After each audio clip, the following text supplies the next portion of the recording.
जिला बलरामपुर के श्रीदत्तगंज ब्लॉक स्थित ग्राम पंचायत पिपरी कोल्हई के प्रधान प्रतिनिधि मोहम्मद सुल्तान खान अपनी जन सेवा और विकास कार्यों को लेकर क्षेत्र में चर्चा का विषय बने हुए हैं। बताया जा रहा है कि वे लंबे समय से ग्रामीणों की समस्याओं के समाधान, जरूरतमंदों की सहायता और सरकारी योजनाओं का लाभ पात्र लोगों तक पहुंचाने के लिए लगातार प्रयासरत हैं। सड़क, नाली, आवास, शौचालय और पेंशन जैसी योजनाओं के क्रियान्वयन में भी उनकी सक्रिय भूमिका रही है। मोहम्मद सुल्तान खान का कहना है कि जनता की सेवा और गांव का विकास ही उनकी प्राथमिकता है। नमस्कार, आप देखना शुरू कर चुके हैं कानूनी जंग। मैं आपका अपना दीपक, हर बार की तरह इस बार भी आप लोगों से एक अच्छे प्रतिनिधि, एक अच्छे व्यक्ति से मिलवाने के लिए आए हुए हैं। दिल्ली से चल के उत्तर प्रदेश के बलरामपुर के ब्लॉक श्रीदत्तगंज और गांव की बात करें ग्राम पंचायत तो पिपरी कोल्हई। आइए मिलवाते हैं आपको सुल्तान जी से, जो कि एक ऐसी शख्सियत है जिनके बारे में किसी तरह के परिचय के मोहताज नहीं है। वो व्यक्ति अपने आप में एक ऐसे सक्षम व्यक्ति हैं कि 10,000 की लगभग के जनसंख्या में 5,000 वोटरों में बेहतरीन काम करने वाले व्यक्ति और एक अच्छे जनप्रतिनिधि और एक अच्छे प्रधान के प्रतिनिधि भी रहे। आइए इसी सिलसिले में इनसे बात करेंगे और आपको मिलवाते हैं इनसे। सर, आपका बहुत बहुत स्वागत है मेरे चैनल पे। स्वागत सर। मैं सुल्तान खान जी, ग्राम पिपरी कोल्हई, ब्लॉक श्रीदत्तगंज जी, जिला बलरामपुर से बहुत बढ़िया आपका स्वागत, अभिनंदन करता हूँ। धन्यवाद सर, धन्यवाद। जी। बात करते हैं प्रधान जी, आपको लगभग ये जो देखिए ग्राम पंचायत होती है, ये राजनीति नहीं कहूँगा, ऐसा क्या आप, क्योंकि युवा हैं, कार्य भी अच्छे हैं, आपके परिवार से भी संपन्न है, तो ऐसा क्या वजह रही कि आप समाज सेवा की तरफ आए? ये हमारे फोर फादर्स, मेरे दादा थे जी जिम्मेदार परिवार में जी, और फादर थे, टीचर थे, वो भी प्रधान थे लगभग 30 से 35 साल जी। तो मैं बलरामपुर पढ़ा, प्राइमरी शिक्षा, और एलयू से मैंने ग्रेजुएशन की। अरे वाह। अब वो मुझे लगा कि जो मेरे पास अथॉरिटीज जिम्मेदारी के टाइम में हमारे फोर फादर के प्राइम जी, अब वो अथॉरिटीज ज्यादातर प्रधानों के पास आ गई जी। तो मुझे लगा कि अगर मैं गांव को विकसित और विकासशील बना सकता हूँ जिले से या मुख्यधारा के विकास से माननीय मंत्री, हमारे प्रधानमंत्री और मुख्यमंत्री की धाराओं से जोड़ सकता हूँ, तो मुझे लगा ग्राम प्रधान मेरे लिए एक अच्छा विकल्प है। एजीए सेवा और एजीए ग्राम विकास के कार्यों को आगे बढ़ाना। जी। बात करें तो ये देखिए, कहने की जरूरत नहीं है कि इनके डीएनए में ही समाज सेवा है, यानी कि दादा के समय से समाज सेवा करते हुए ये परिवार इस ग्राम पंचायत और लोगों के लिए हमेशा तत्पर रहे, 24 घंटे खड़े रहे। ये कहना इनका नहीं है। यहाँ की जनता से जब हमारी टीम ने पड़ताल करी, बात करी, तो ये बात जनता ने बताई और यही चीज ऑन कैमरा आप भी कह रहे हैं। और देखिए, एक शिक्षित जनप्रतिनिधि, देखिए जनप्रतिनिधि आई थिंक यहाँ महिला सीट है और ये उनके प्रतिनिधि हैं, लेकिन शिक्षित व्यक्ति जब किसी कार्य में लगता है तो उसे पूर्ण रूप से करने के लिए हर सक्षम कार्य करता है। जैसे इन्होंने कहा, चाहे मुझे प्रधानमंत्री योजना से लाना हो, चाहे मुझे सीएम योजना से लाना हो, चाहे मुझे राज्य सरकार जाना हो, चाहे मुझे केंद्र सरकार जाना हो, अपने गांव के विकास के लिए हर जगह गए। इन्होंने 5 साल वही कार्य करे, उसी के बारे में इनसे बातें करेंगे। सर, आपने अपने इस कार्यकाल में लगभग कितनी सीसी रोड्स और इंटरलॉकिंग कराई? सीसी रोड सर, हम लोग के यहाँ चूंकि बाढ़ पीड़ित एरिया है, इसलिए बहुत ज्यादा चूंकि संसद निधि और विधायक निधि प्रमुख जी द्वारा करा दी गई थी। जी। मैं अपने कार्यकाल में लगभग 80% कार इंटरलॉकिंग कार्य कराया है। और कच्चा, चूंकि हमारे यहाँ रेशियो होता है कच्चा और पक्का कार्य का, तो उसको ध्यान में रखते हुए सरकार की गाइडलाइनों को पूर्णता समर्पित होते हुए हम लोगों ने ज्यादातर काम 80% इंटरलॉकिंग कार्य कराया। और नाली निर्माण, एक अमूमन अगर बात करें नली गली की, तो लगभग कितनी, काउंट में अगर लें तो लगभग कितनी नली गली बनी होंगी आपके कार्यकाल में? आप अमाउंट अगर पूछ रहे हैं? लगभग नहीं, अमाउंट नहीं सर, मतलब एक फिगर होता है कि जैसे 10, 15, 20, हाँ, लगभग ये मैंने 60 से 80 रोडें बनवाई और कम से कम 40 नालियां छोटी और बड़ी मिला के बनवाई। ये बहुत बड़ी बात है कि मतलब एक सोचने वाली बात है कि 60 से 80 नालियां और गलियां, ये मतलब अभी तक का मेरे लिए एक बहुत बड़ा फिगर है। मैं बहुत लोगों से आपको मिलवा चुका हूं, लेकिन इतना बड़ा फिगर अभी तक शायद मेरे सामने और आप लोगों के सामने नहीं आया है। तो इसमें आपको विधायक जी ने भी सपोर्ट करा और हाँ, इसमें इनमें लगभग कुछ कार्य हम लोगों ने जो बड़े थे पीडब्ल्यूडी की रिपेयरिंग, जो मुख्य पीडब्ल्यूडी मार्ग से और गांव को जोड़ते थे उसको विधायक जी द्वारा रिपेयरिंग कराए गए जगह जगह पे। यानी कि आपको शासन प्रशासन से दोनों सपोर्ट मिले। और कहने वाली बात यह है, सुल्तान जी एक ऐसे व्यक्ति हैं जिन्होंने कभी जातिवाद को अपने सामने नहीं आने दिया। ये भी जनता से ही पता चला। इनके यहाँ किसी भी समाज, किसी भी जाति का व्यक्ति आया तो ये 24 आवर्स उसके लिए खड़े रहे। मैं सही कह रहा हूँ जी? बिल्कुल बिल्कुल सर। मुझे लगभग मेरे यहाँ मुस्लिम आबादी 70% है, नॉन मुस्लिम हिंदू आबादी 30% है, मगर फिर भी मुझे उसमें से भी 20% वोट हिंदू के ही भाइयों के मिले और सपोर्ट मिले।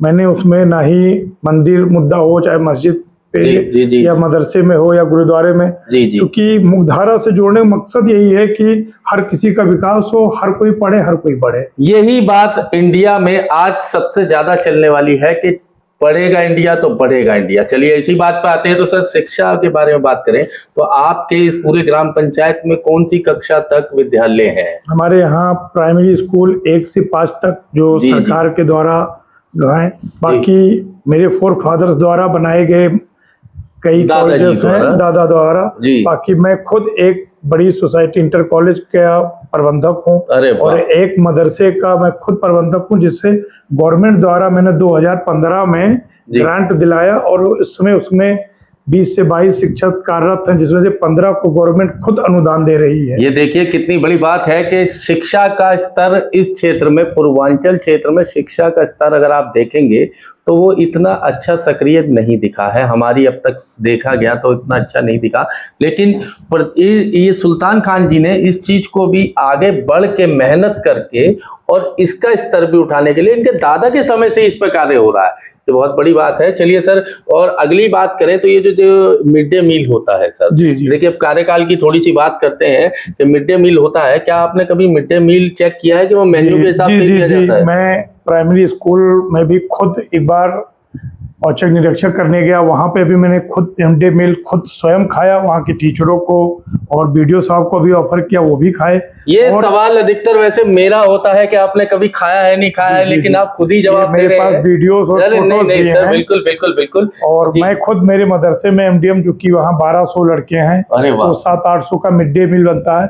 मैं उसकी गुणवत्ता खुद जांचने के लिए सबसे पहले प्रिंसिपल और अध्यापक को खिलाता हूँ और कम से कम महीने में 2 बार मैं खुद खाता हूँ। अच्छा सर, एक सवाल अगला कहूंगा मैं कि ये देखिए, ये तो आप खुद जागरूक हैं तो लोगों को भी जागरूक करते हैं, और ये इस देखिए ये आपका जो इंटरव्यू है ये बहुत जगह जाएगा, जनता भी देखेगी, शासन भी देखेगा, प्रशासन भी देखेगा, तो बहुत लोगों को प्रेरणा भी मिलेगी। मैं कहना चाहूंगा जो अब के प्रधान, जो अब भी आने वाले समय में प्रधान बनना भी चाहते हैं, तो उनकी भी सोच इनकी तरह निष्पक्ष होनी चाहिए, ना कि पक्षवादी।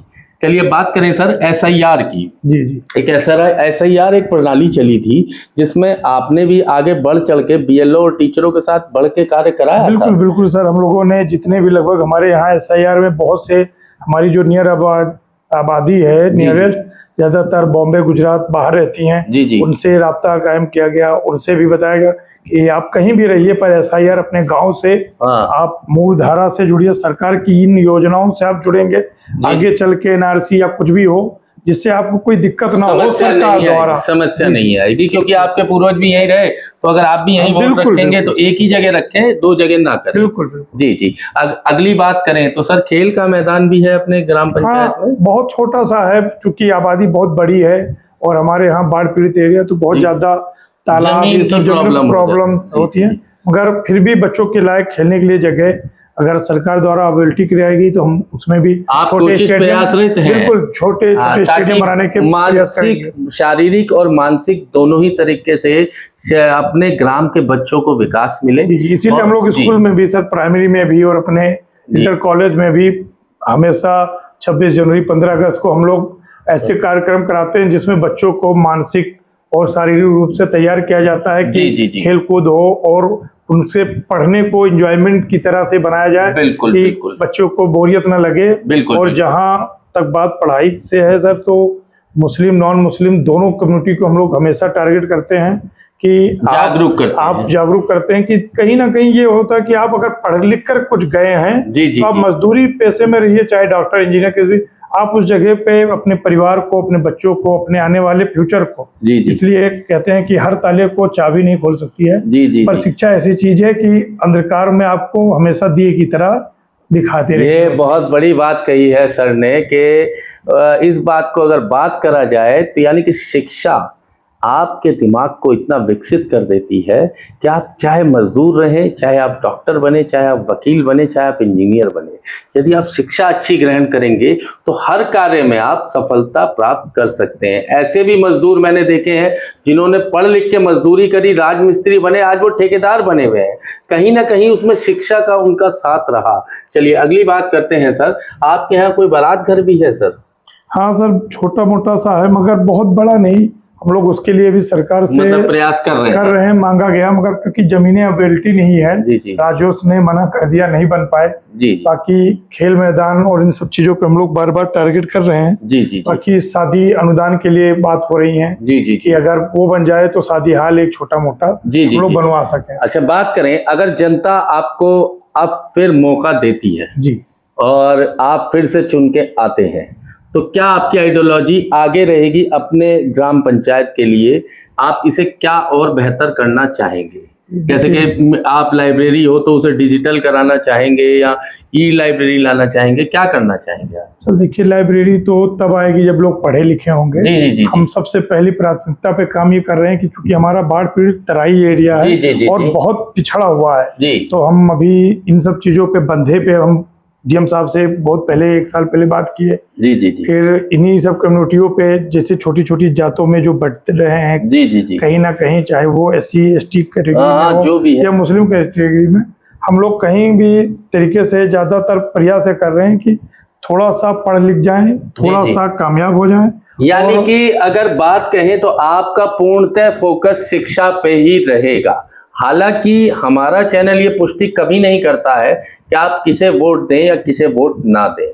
हम हमेशा एक अच्छे व्यक्ति को आप उनकी सोच, उनकी बातें, उनकी आइडियोलॉजी आप तक पहुंचाने का कार्य करते रहेंगे और कर रहे हैं।